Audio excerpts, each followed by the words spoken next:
Bienvenue à tous sur Afrique Sport pour la matinale du samedi 21 janvier 2023 que nous débutons avec Boubacar Kouyaté. L'histoire commune aura duré 2 saisons et demie et prend fin durant ce mercato hivernal. Après 74 apparitions sous le maillot messin, Boubacar Kouyaté s'est engagé en faveur du Montpellier HSC, actuel 15e de Ligue 1 Uber Eats. Couramment surnommé Kiki, le défenseur central qui était passé par le Ouakab Marrakech, Maroc, le Sporting Lisbonne, Portugal, ainsi que les Stack 3 avaient rejoint le FC Metz à l'été 2020. Sur les rives de la Moselle, l'international malien 23 sélections a rapidement trouvé ses marques et gagné une place de titulaire dans l'arrière-garde messine. Durant ces années Grenat, le joueur de 25 ans a notamment contribué à la belle 10e place de son équipe dans l'élite nationale lors de la saison 2020-2021, une première pour le club depuis 1999.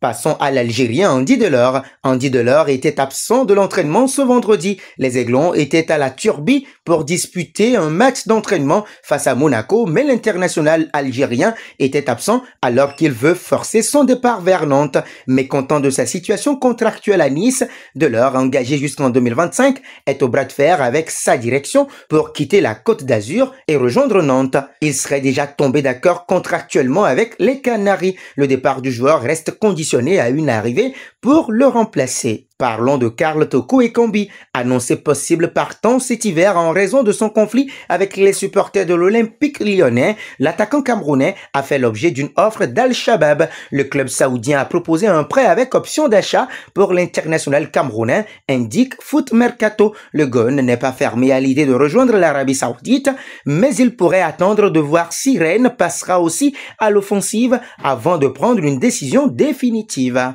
La mauvaise nouvelle est tombée ce vendredi, une lourde sanction pour la Juventus de Turin en Serie A. C'est une information de Fabrizio Romano. La Juventus est sévèrement punie dans l'affaire de fraude comptable.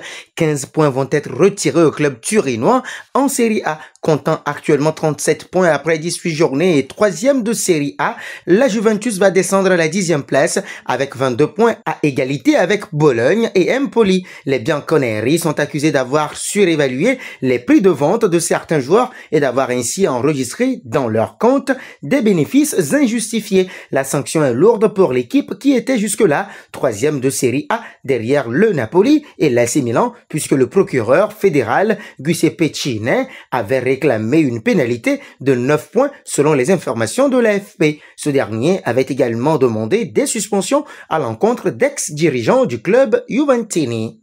Filons en Espagne. Dani Alves a passé une première nuit en prison. Dani Alves a été placé en détention provisoire, a-t-on appris vendredi soir, quelques heures après l'annonce de sa garde à vue dans les locaux de la police de Barcelone. Les faits dont Alves est accusé se sont déroulés dans la capitale catalane le mois dernier. Celui qui joue actuellement avec les Pumas, club mexicain, est visé par une plainte d'une jeune femme. Elle accuse l'ancien latéral droit du FC Barcelone, de la Juventus ou du PSG d'attouchement dans la discothèque le Sutton à Barcelone le 30 décembre 2022. Dani Alves, 39 ans, avait démenti ces allégations au début du mois de janvier lors d'un entretien accordé à une chaîne de télévision espagnole.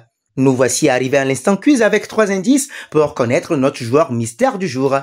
Premier indice, je suis un défenseur de 20 ans évoluant en Allemagne. Deuxième indice, j'ai déjà joué pour le Dynamo Zagreb. Troisième indice, j'ai marqué lors de mon 2e match en pro. Qui suis-je? Vos réponses seront attendues en commentaire. Nos félicitations à tous ceux qui ont répondu. Manuel Akandi lors de la dernière matinale. C'était le joueur à trouver puisqu'il est un défenseur de 27 ans évoluant en Angleterre qui a déjà joué en Allemagne. Il est un génie des calculs mentaux. Terminons chez les Madrilènes. Vinicius Junior s'est fait remarquer pendant la partie, mais pas forcément de la meilleure des façons. En effet, le comportement du Brésilien aurait encore été pointé du doigt. Sous tension à cause de nombreux contacts rugueux, le joueur de 22 ans a d'abord eu un échange étrange avec Quique Setién, l'entraîneur adverse. Mais ce n'est pas tout. Marca indique qu'un gros clash aurait eu lieu entre Vinicius Junior et Pepe Reina. Les deux joueurs se sont pris le bec à 10 minutes de la fin de la partie et la dispute s'est poursuivie sur la pelouse après le coup de sifflet final. Giovanni Lo Celso s'en est mêlé et a également invectivé Vinicius Junior. Les deux hommes ont d'ailleurs dû être séparés. Et nous arrivons au terme de cette matinale que nous bouclons avec la question du jour. En difficulté ces dernières semaines, qu'est-ce qui ne marche pas dans le jeu du Real Madrid? Vos réponses seront attendues en commentaire. En attendant, n'hésitez pas à vous abonner sur Afrique Sport pour ne rien manquer du football continental et international.